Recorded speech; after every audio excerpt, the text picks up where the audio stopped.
welcome to another episode of Hobby Night School. It is our distinct pleasure to have the CEO of Collectors on this evening, Nat Turner.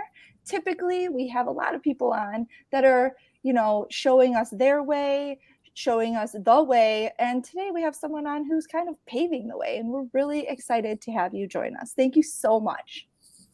Yeah, my pleasure.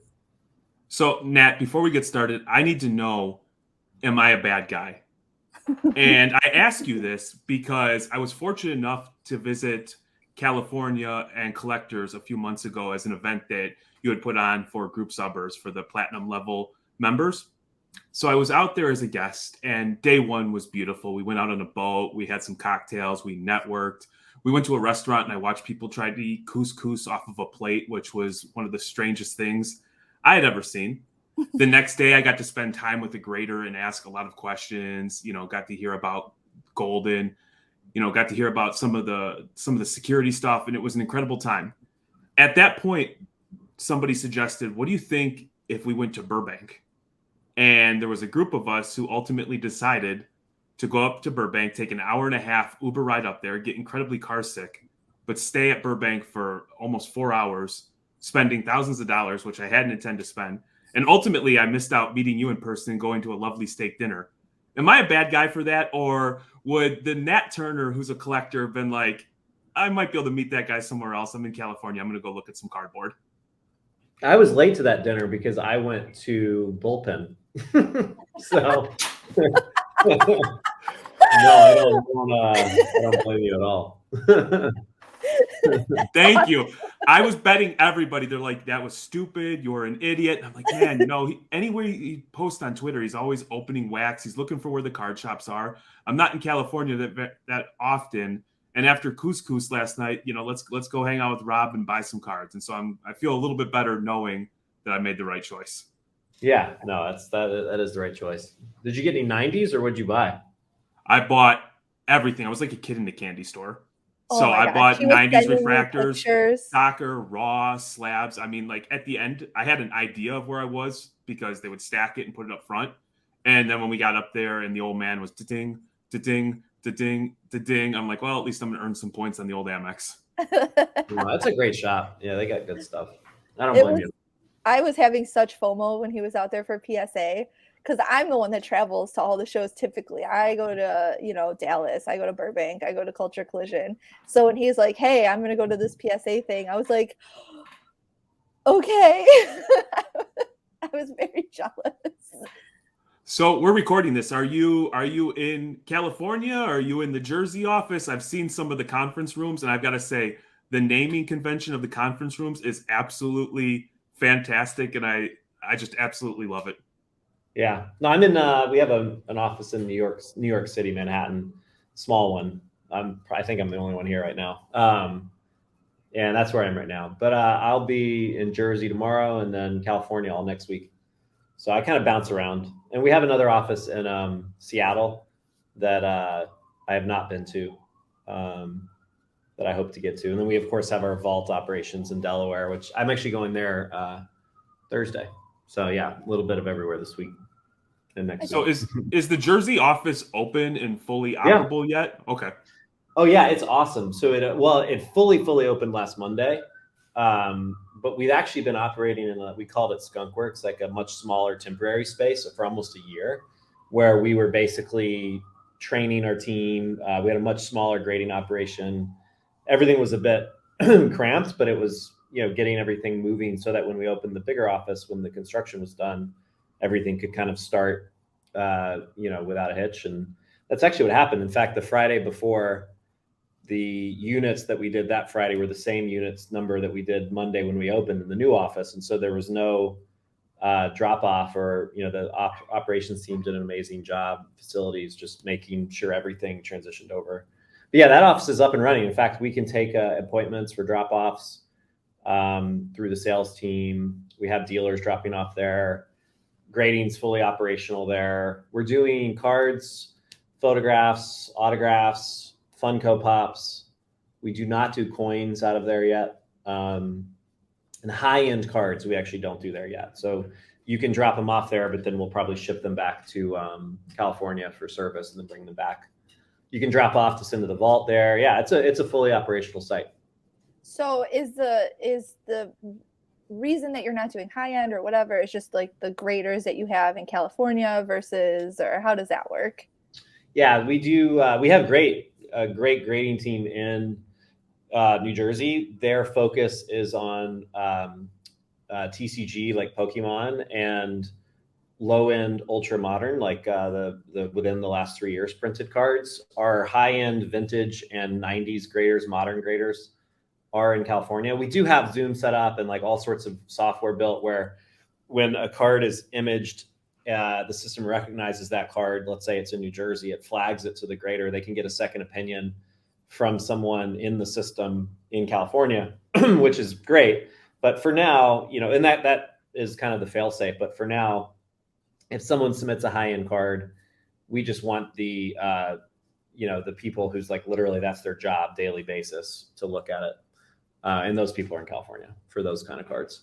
Well, with the growth in the space, I mean, you have to acknowledge that there's just not as many graders out there that have that skill set yet. People are, coming up and everything. But I think that's awesome that you guys recognize that and you're making those changes so that it's safer and better for everyone. I think that's cool. Yeah, we had a tough time hiring graders in California, especially during COVID, and so we really kind of tapped out there. We've been able to find some. It's usually internal promotions. People apply internally and take the necessary tests and training. We have a whole graduation, like a grading we call it, grading university program. But we needed access to a bigger talent pool as well. So New Jersey, New York, tri-state area is pretty rich from a sports, kind of like people who really love sports cards and also trading card games. So it's been great. I mean, I think we have 10 graders there now, something like that. Wow. So how long? Okay, now you just piqued my interest. How long does it take to go through grading you, and what does that like entail, sort of? It depends on the person. I mean, I think the folks who are more adept to it or ready for it are those that handle cards on a daily basis already, like in their job. So for example, at Collectors at PSA, we have a team called Research, and it's a huge team.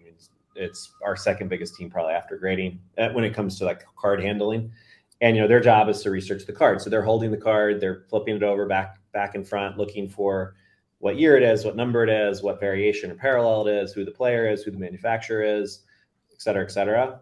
And they're actually trained to look for fakes in that step too, even though that's ultimately the grader's job. They're typing in the serial numbers. They're looking at the images, that we took, making sure it's the same card. They're making, the customer oftentimes is either intentionally or unintentionally wrote the wrong card down in the submission form. So they're trying to correct all those things. So if you're one of those folks, like a researcher, grading you is probably going to be a little bit easier than, say, someone coming off the street who's never handled cards before. Funny enough, if you're like a card shop person, a lot of those people don't do well because they come in with a lot of bias. They think they know how to grade cards, and they come in with bad habits when they understand how we grade cards. And so it really depends on the person, but it's many months. It's like learning how to fly a plane. You're not allowed to fly solo for a long time. So like you're actually co-piloting, so you're grading, your grades don't count. They're reviewed by someone else who's a senior grader, who's your shepherd, if you will, your instructor. It's an example of what we do. So we're testing you to make sure, like in a live environment, like flying a plane, that you're able to, make the correct decisions and have your work checked in real time. So yeah, we did that. So Japan, it's funny. We had our whole Japan grading team who they're going to be in Japan, but they actually came to the United States for like almost a year and like lived in our grading room, worked in our grading room, and learned how we do things. And then they just left to go back to Tokyo to set that operation up this summer. We didn't. They had to learn how we do things in the U.S. and then they're going to be the seeds of that grading team in Japan. So That's awesome. I was actually looking at all of your locations that you had all over the world the other day, and I was like, wow, that's incredible. So that's so cool that they're actually doing grading and in other countries now for PSA. With the additional 10 graders that you have in the new office fully functional, and it sounds like it's striving towards being able to do more, including coins and potentially higher end down the road. What does that do in terms of units that you're able to do on like a weekly or monthly basis? What kind of like, turnaround time is going to be a little bit quicker? How does that impact the collector when that's all up and, fully operable to your vision? Yeah. I mean, we're constantly trying to grow the grading capacity. At our current levels, we're, I would say, treading water, which is exactly what we want. Where the inbound cards is roughly, it's a bit higher than we'd like it, honestly, but it's the backlog is not, out of control like it used to be. We're able to bring in folks, grading, for example, overtime, or have folks, who were graders who are in research step in for a period of time, where they're playing double duty across teams, and we can, staff up the grading team for a week or two, a little more. So we're able to do that. And we're kind of metering our growth. So like when new releases come out, when there's a huge rookie class in the NBA. So next year, we're expecting with Victor Wembanyama to have a very large basketball. Last year was not a very big basketball rookie class. So like we did our submission numbers, while they were strong, they were kind of flat, compared to last year when it came just in basketball. But baseball was a lot higher for some reason. You probably know why. So with Julio Rodriguez. And so basically it just, we kind of watch everything and grow grading capacity, with those kind of predictions. Turnaround times are actually kind of right where we want them on most service levels. I think we're hitting our SLA, like our service level that we advertise, like 97 or 98% of the time right now. There's still a 3% but like that'll, frankly, we're not comfortable with it, but like it's inevitable that like some percentage of orders, problem orders, et cetera, are going to take a little longer. We got to do more research, whatever. We're really focused on those right now. Adding more graders is not the issue on those. It's shoring up, kind of edge cases. Someone sends in 45 cards, 2 of them need autograph authentication, but they didn't say that on their submission form. We have to break it out into 2 submission forms. And then, that's just an example. There's lots of things that happen when people submit hundreds of thousands of cards a month to us. And so those turnaround times, or those edge cases, suffer. And those are the ones that are always on Twitter. Like 99 out of 100 times when someone says something negative, I'm like, what's the order number? I look into it. It's usually one of those edge cases. So like I said, turnaround times are pretty good right now. It's kind of where we want them. And so we're going to be growing our capacity as we see the demand manufacturers, which it's there. Like I said, we're seeing a pretty sustained, it's not like COVID, but we're seeing a growth rate be more kind of predictable and sustainable now. So you have a reputation of it's widely known or assumed that if somebody shoots you a DM, whether it's Twitter or Instagram, that you're going to respond. Have you reached that point that every time your phone goes off, it's the social media alert, like you kind of like, oh, what the hell am I dealing with now? Oh, no. Look, I don't have notifications set up for anything, even phone calls. I got to I don't wear an Apple Watch. Like I have no distraction.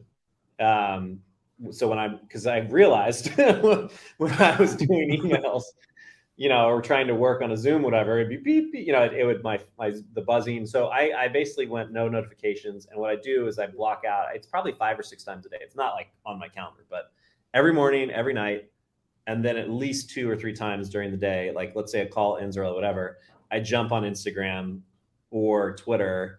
And yeah, on average, it's like 150 DMs a day on Instagram and probably 5 on Twitter. So it's not out of control. It used to be a lot more.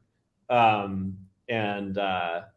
actually enjoy it. I tell people this, like, it sounds crazy, but like, I'm a collector. Like there's very few people who can come at me and be like, like, you don't understand what I'm going through. I'm like, yes, I do, man. Like, or, I literally, am the customer too. So, I generally can help therefore, because I know exactly like, oh yeah, I submitted that same kind of card last month. But yes, that submission form sucks. I agree. Like, here's what we're going to do to fix it. I know the details, so I can help. And I would hate them to have to go into customer service, because yes, we do have to fix our customer service. turnaround times, response times. We have actually, it's been improved a lot, but it could be better. But yeah, if I know the answer, it's like, why wouldn't I just respond? Yeah. So And we have a great talking- team now where I can just say, like, email me, and then I'll CC someone who can actually help. You know, if it's like an operational issue where I know it can be fixed, but I can't do it personally, I'll just say, you know, email me and, oh yeah, like there's a holder for that card that we should have put it in, we didn't. Okay, great. Email me and I'll, you know, we have someone who can handle that. So it's fun. I like it. I learn too. People give me good ideas.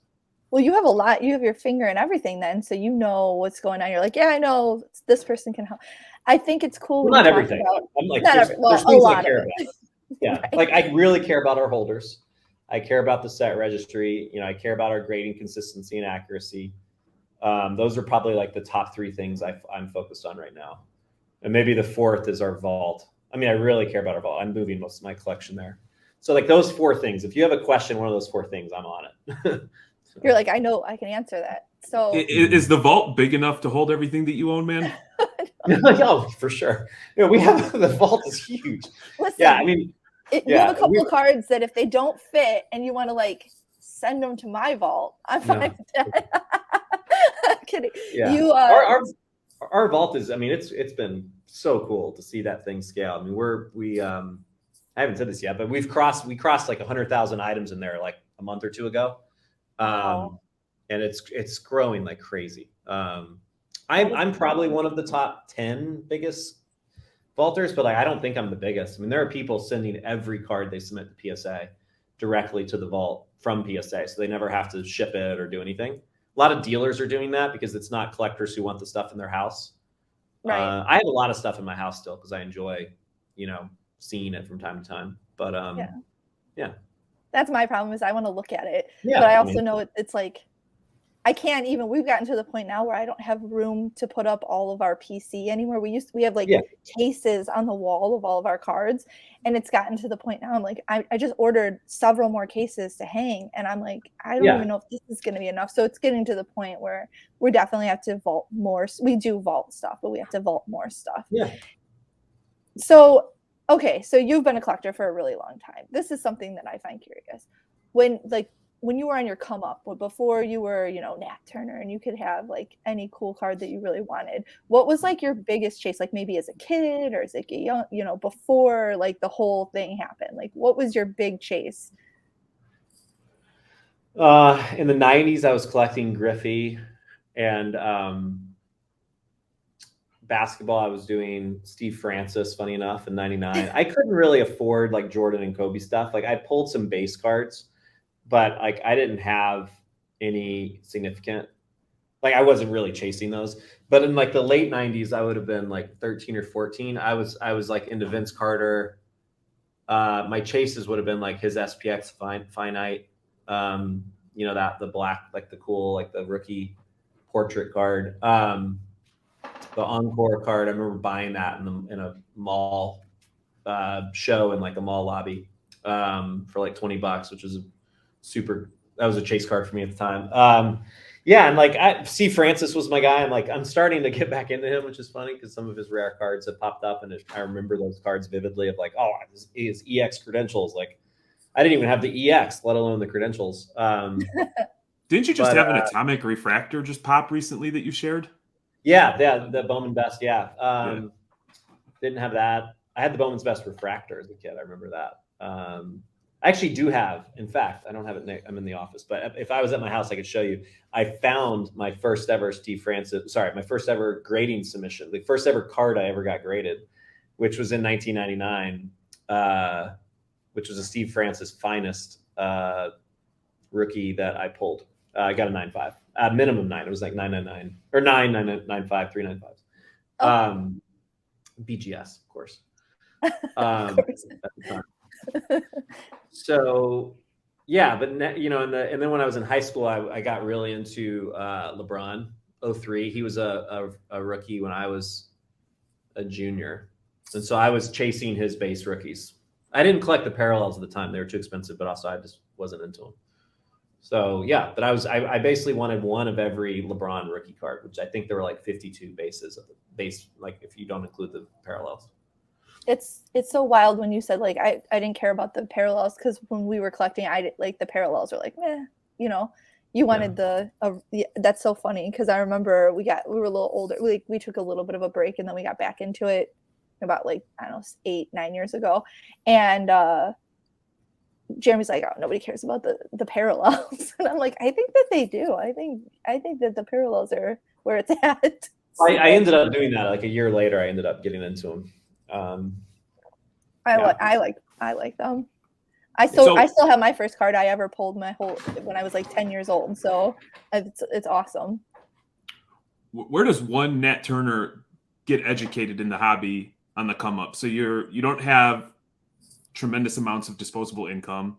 You're playing at a price point that, you know, worked for you outside of, you know, reading Beckett. How did you learn, or how did you become a better hobbyist or become more savvy in the space as you've matured over the years? Yeah, I have all my old Beckett's. I'm looking at them right over here on my shelf. They have like bookmarks and Post-it notes and all that stuff. Nerd.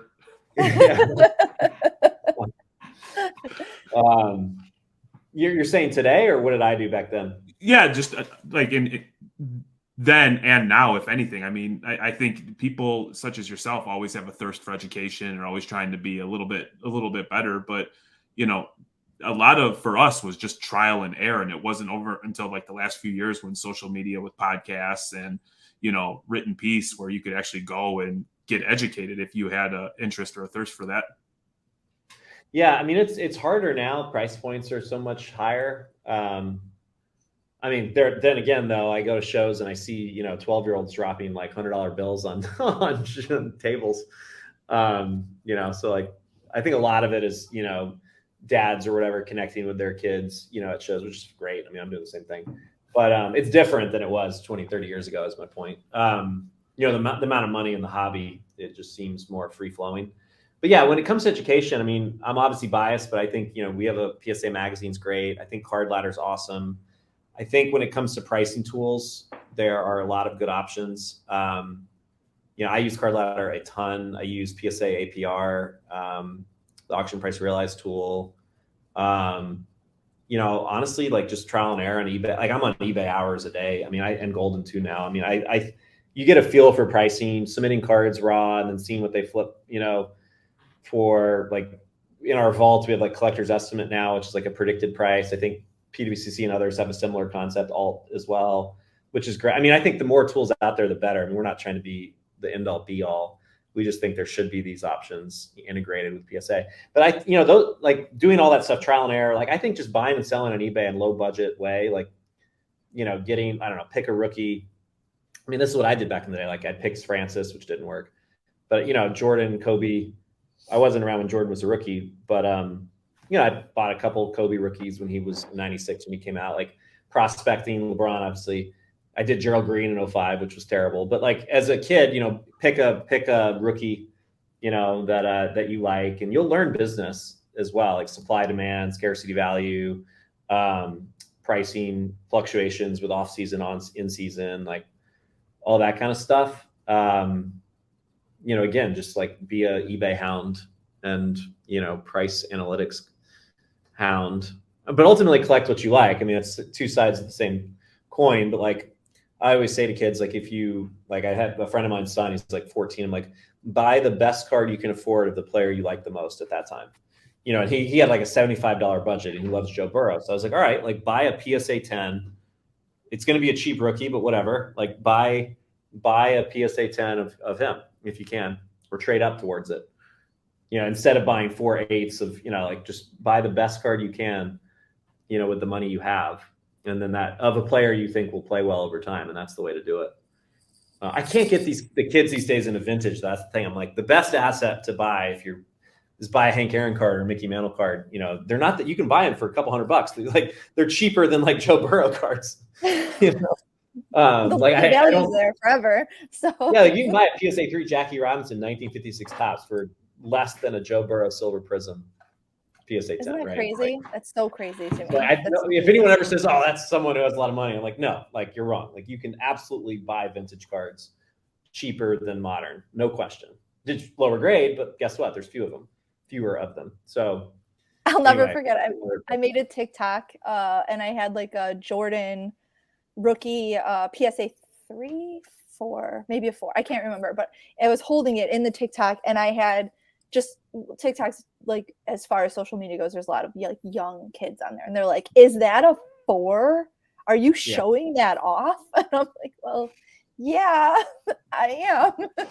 That card will be worth more than than whatever ultra modern card they bought. I guarantee you in 20 years. It made me laugh. I'm like, okay, guys, go on, what are you go on, Card Ladder, Alt, whatever you're using, and look it up and tell me what this card is worth, and then come back after you do that.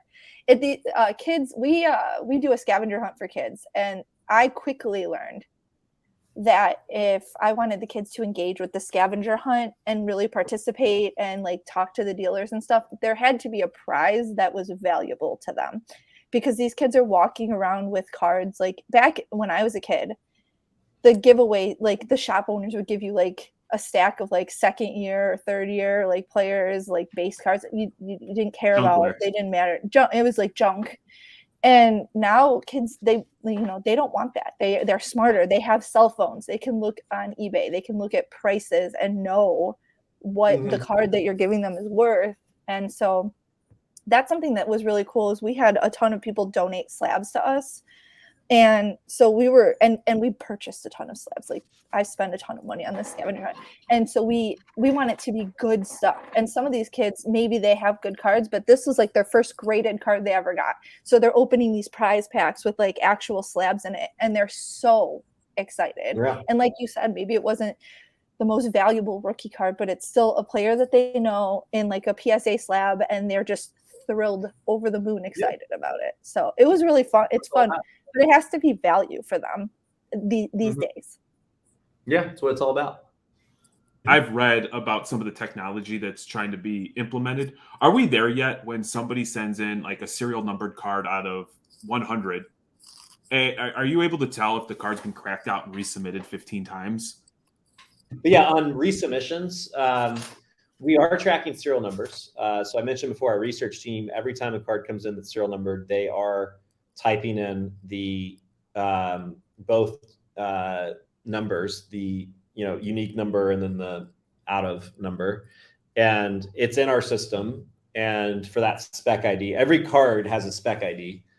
Every unique card is linked back to a spec ID, and then we have a series of serial numbers attached to that spec ID that we've seen before. So then when a new card from that same spec ID comes in, it runs a report automatically in the grading UI that says, hey, heads up, we've seen this card before. And one of the reasons we take pictures now of every card, front and back, before and after grading, so 4 times, is when that grader or researcher, if it's earlier in the process, gets that alert in the system, they can just click a button and see the prior card.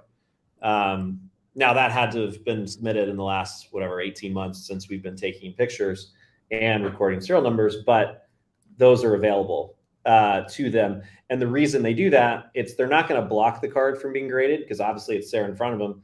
But it's important to know because A, that card could still be out there and it could be a fake, the one in their hands. 2, it could be a backdoored card that has the same serial number, which we unfortunately see from time to time, especially with 90s cards. Or 3, it could be cracked out and resubmitted. And then there's 3A, which is, okay, it just got cracked out and resubmitted, no problem. Or 3B, it got cracked out and trimmed or altered and needs to be flagged as, a problem card that the grading team needs to make a determination on and potentially put an authentic altered slab.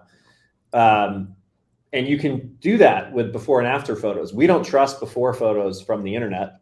We've actually had situations where people are like, hey, we've seen this card before, and we see the image. We're like, see, it's trimmed. And we look at it, we're like, oh, you all doctored that image. We don't trust third-party before photos.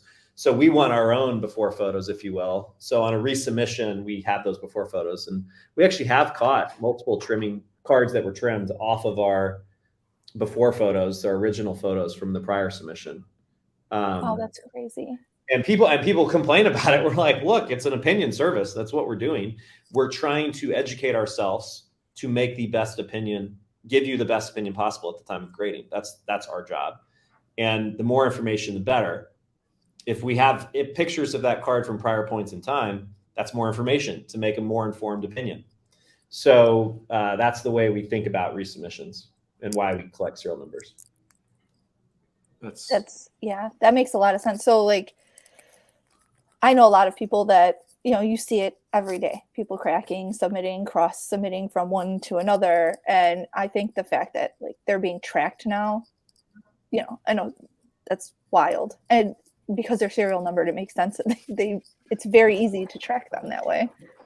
Yeah. I mean, like, it's not foolproof where, you know, cards get resubmitted and we don't know, but the next thing we're doing is we have imaging from our acquisition legitimate where it doesn't even matter if we have the serial number. It can tell from imaging is the exact card, even if it's a non-serial numbered card, you know, based on the fingerprint of the card. We're getting close to that. We actually have it working in the background, but it hasn't been deployed in production with the research and grading teams. But yeah, it's all in the spirit of better opinions, more consistency, more accuracy.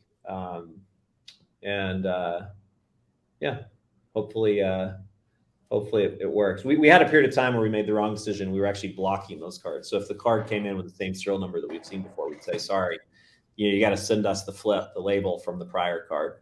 But of course, not all the time did that person own the, you know, maybe got cracked out and sold raw, whatever.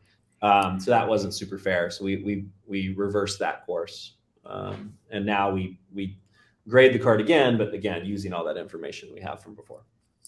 So if a card comes in and you've seen it before and say like maybe it got a really good grade, except for like someone had smudged their finger on the surface and it had like a surface print or something, and they were like, oh, I should have got a better grade. They cracked it and resubmitted it. It's not getting blocked. But if you like look at it and you like say they bought it from eBay raw thinking that it had never been graded, and then they send it in and it had been altered, like now you know. And so that's wild. It's so different now. We're trying to detect things that are against our policy. So I know we're up against the clock. I do have one final thing that I want to say is, so there's been a little bit of friction in our house over the years, and you're personally tied to it, man. And so man to man, I want to ask you about something. In 2008, you know, we started building the StarQuest sets. We built it of Jordan, Kobe, LeBron. We were able to complete them. And then just a few years ago, we were able to get 2 Jordan golds relatively easy in a short amount of time, where it was like Mother's Day or Courtney's birthday. So she got like a bouquet of flowers, a card, and a PSA 10 Jordan slab sitting right there. So at this time, we were also simultaneously working on the 98 StarQuest. And it came time to get the gold, and I couldn't find it. And Courtney flippantly said, well, Nat has it. So in my mind, I'm like, this freaking guy. And I had heard some things on some podcasts. Can you confirm that you have this card? And because I was watching Heritage, one ended the other night on Heritage for 93K. So we just missed out on that a little one. But do you in fact have this card? And you know, okay. So this whole podcast is BS. Courtney has ulterior motives. She's just trying to warm up to you because she wants to complete that damn set. That would be a grail card for me. There was only 100 of them per player. It is my favorite card. It's my favorite set. The StarQuest. You know, they have the red, green, and blue, or like the regular ones. And I've completed. I have those for Kobe and Jordan. I'm like, well, this is a set that I will never finish because the gold is it popped up on Heritage. And I was like searching it, and I saw that you had one, and I'm like, oh. Yeah, it's beautiful. Yeah, so according to my Flickr, which is my system of record for now, although soon the PSA Vault, I used to have a raw version copy, 79 out of 100, which I sold 11 years ago. And then I have a BGS 9, which I will cross soon, hopefully. It's number 17 out of 100, which I acquired 12 years ago. Yeah. So those are the 2. And actually, funny enough, on that card, someone, this is during COVID, so this is like when everything was going crazy, probably 2021, someone on Twitter, one of these DMs, with the fun DMs, someone was like, hey, I found this card in my childhood collection. It's shiny and it's Jordan. What do you think? What's it worth? And it was the StarQuest Gold Jordan. And I remember offering him like 30 grand. I mean, it's obscene, but like I was like, it's a very valuable card. Like how, it's not graded. I'll take a risk on it. Cause he's like, I don't want to ship it, whatever. And he was in like Philly. I was like, I'll drive down to Philly with, this money, and take a quick look at it. And so you don't have to ship it. And I guess someone else he had messaged and offered him a little bit more and he sold it. But that card, I've seen a few more, like, because those cards, I mean, you can talk about it for a long time, about like UD Choice was a pretty low end, like it was an awesome accessible set for kids like us in the 90s. At least me, I don't know, maybe you guys were younger than me, but that set, I mean, it was a cheaper pack, and the odds of pulling that card were insane.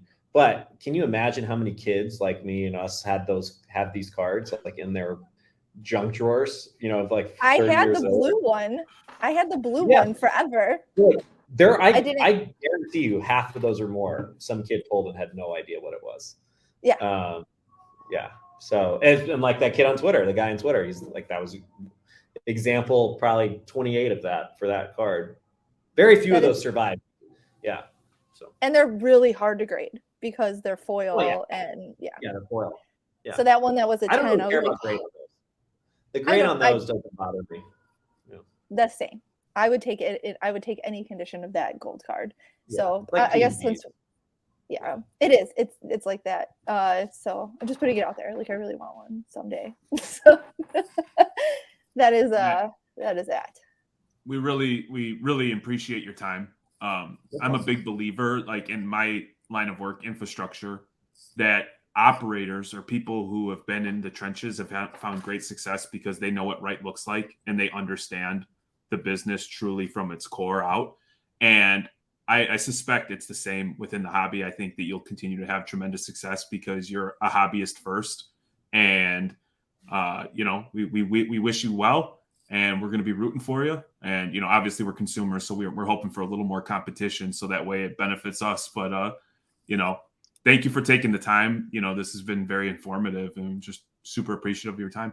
Yeah. Thanks. Thanks both. Appreciate it. All right. Well, thank you guys for joining us. This is usually the part where I ask our guests to be like, oh, where can the people follow you? Everywhere. I feel like everyone knows where to follow you. So if you enjoyed this episode, please like, comment, follow, subscribe, and we appreciate you all. Until next time, have a great rest of your day.